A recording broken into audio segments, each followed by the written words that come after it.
Hi everybody, welcome back to the channel.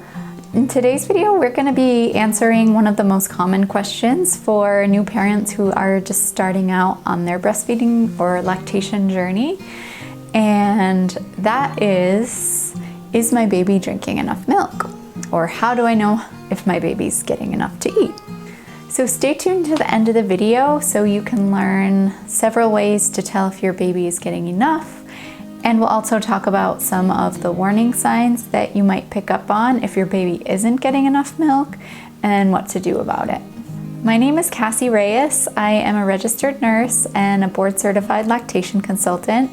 I'm also a co-founder of People's Lactation based here in Washington, D.C. I'm so happy that you found the channel. If you subscribe down below, you're not gonna miss any of the videos I post, especially if you hit that bell. You're gonna be notified whenever I post a new video.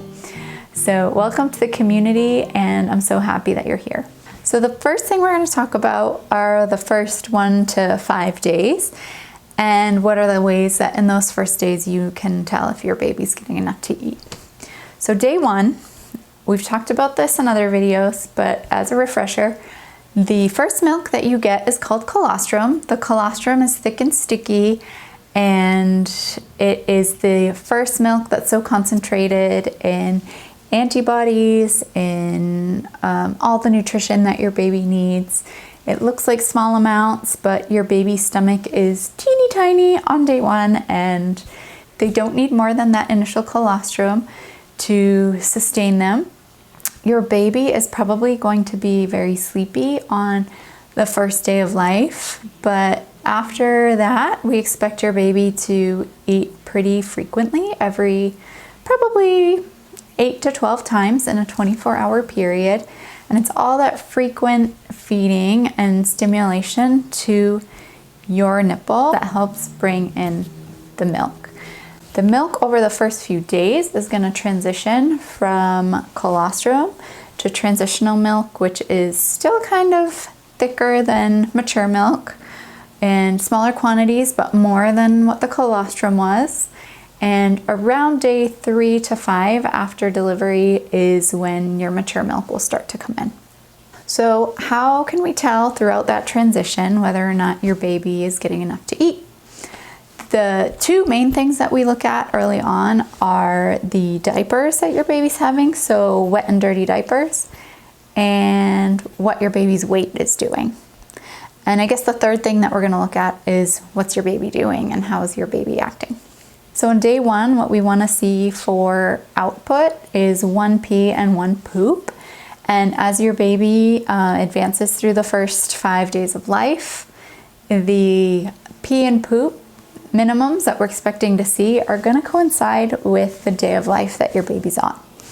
So day 1 is from when your baby's born till they turn 24 hours. We want to see 1 pee and 1 poop. On day 2, from 24 hours to 48 hours, we want to see 2 pees and 2 poops. And on day 3, 3 and 3, 4 and 4 on day 4, and 5 and 5 on day 5.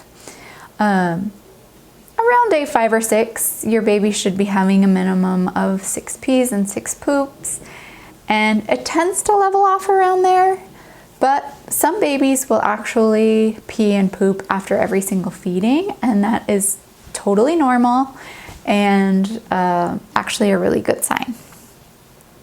Another thing that we look for with a baby's poop is that you're gonna notice as soon as your baby's born, their poop is a black, sticky consistency that's called meconium. So their first poop is called meconium. It's thick and sticky, and it's going to stay that way for 1 to 3 days, but around the 3rd day is when it starts to transition. And as your transitional milk comes in, their poop also transitions to a greenish brown color. And then as your mature milk comes in around day 3 to 5, the baby's poop is going to start to transition too, and it's going to start to look more yellow and seedy. It's going to look like the color of mustard, and kind of the consistency, and it's kind of a gross analogy, but of like a small curd cottage cheese. Just kind of chunky and loose, and that's totally normal. And as weird and kind of gross as it sounds, it's a really good sign that things are going well. Okay, so let's talk about weight loss. A lot of parents start to worry when they see their baby's weight going down, and that's why I really like to educate parents that all babies tend to lose weight after delivery.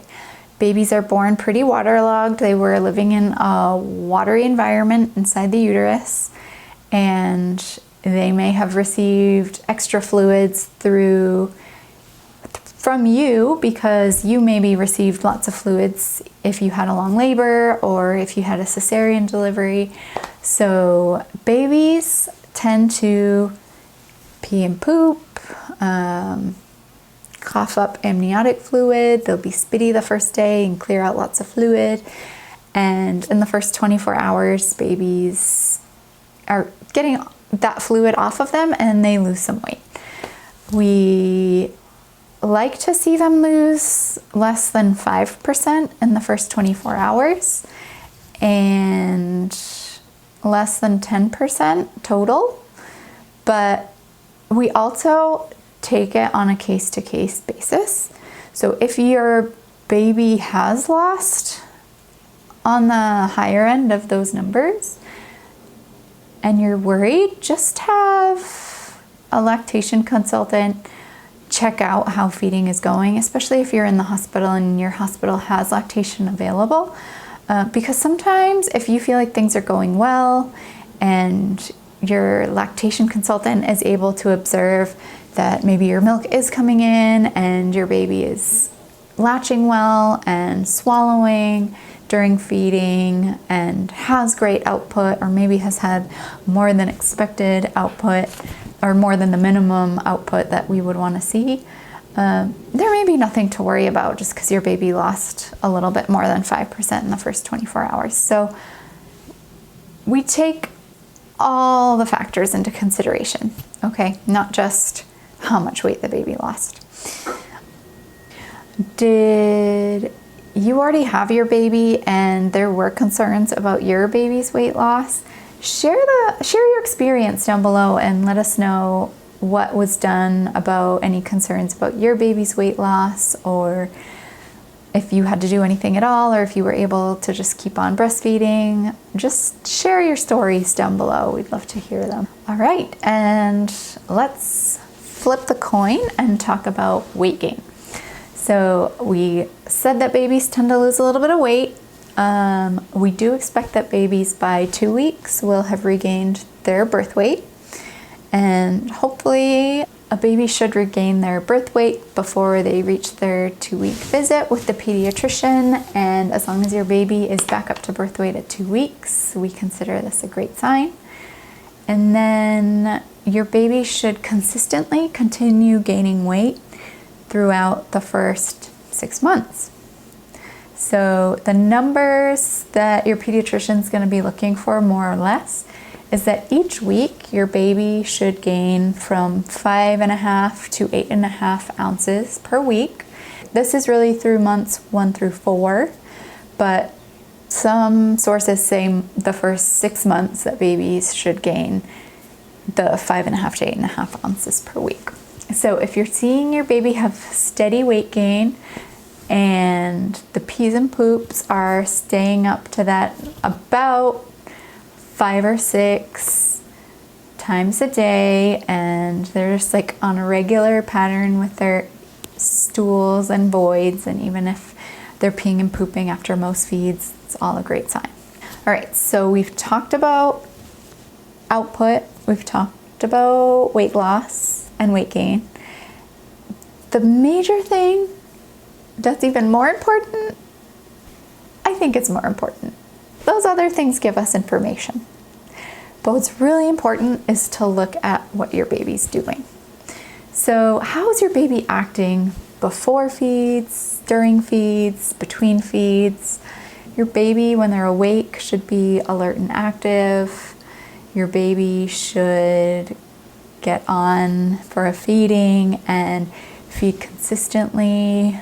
Normally, initially, it's going to be about 15 to 20 minutes after that first day. That first day, their feeds might be a little shorter, but after that, like about 15 to 20 minutes. And if they're still showing you hunger cues, you put them on the other side. They might do the other side for a shorter amount of time and show you that they're full, and that's okay.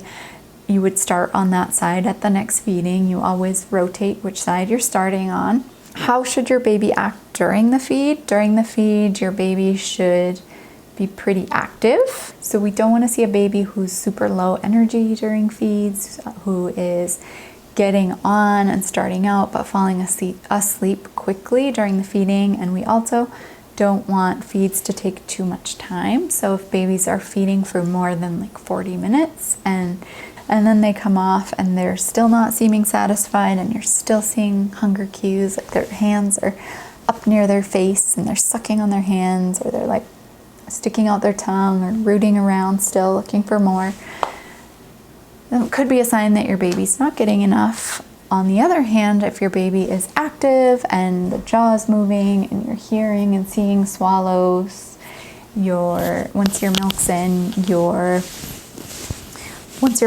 the side that your baby is eating off of is going to feel more empty after a feed. These are all good signs that feeding is going well. And then when your baby starts to relax during the feed, so they'll start out usually with their hands tight and close to their face. The hand will start to open up when they're happy with how feedings are going, and then it will just kind of flop down by their side. And when it flops down by their side and you kind of pick it back up and it just flops back down because they're so relaxed, that's a good sign that they are satisfied and full after a feed. And then if your baby sleeps between feedings and seems satisfied and isn't showing hunger cues and is eating 8 to 12 times a day in a 24-hour period, then you can rest assured that your baby's eating enough. And then the warning signs, we talked about a couple of them already, but if your baby is really lethargic and you can't wake them up, just extra sleepy between feeds, when they're awake, they're super sleepy and low energy, and you can't get them to latch or stay on, or feedings are taking an extra long time. If your baby isn't having the appropriate number of wet and dirty diapers according to the day of life that they're on. If your baby's urine looks dark and concentrated, either reddish or brownish instead of clear or yellow, especially beyond the first 48 hours, then definitely mention it to your pediatrician. That could be a sign that your baby isn't getting enough to eat. And lastly, how does the latch feel? If the latch looks shallow and it's painful, then that's a sign that your baby is, in fact, not latched properly. And when they're not latched properly, it's really hard for them to transfer the milk out. So for a video on how to achieve a nice deep latch and make sure that your baby is latched properly and getting good milk, check out this video I have on deep latch technique. If you have any concerns, whether you're noticing some of the warning signs I talked about, or you just want some reassurance, which is totally normal and okay, even if you see everything's going well, but you would still like a little bit of extra assurance or reassurance, get help sooner than later. The sooner that you identify when something is possibly wrong or not going as well as it could, the sooner you can correct course. So reach out to a lactation consultant in your area. One cool thing that lactation consultants can do to at least give you an idea of how that feed that they're observing went is to bring a scale that's really precise and do a pre and post weight. So they would weigh your baby before the baby eats and then watch the feeding, give you some pointers for improving the latch if needed. And then after the feeding, you would reweigh the baby. in the exact same, usually just in the diaper, and you would keep the same diaper on.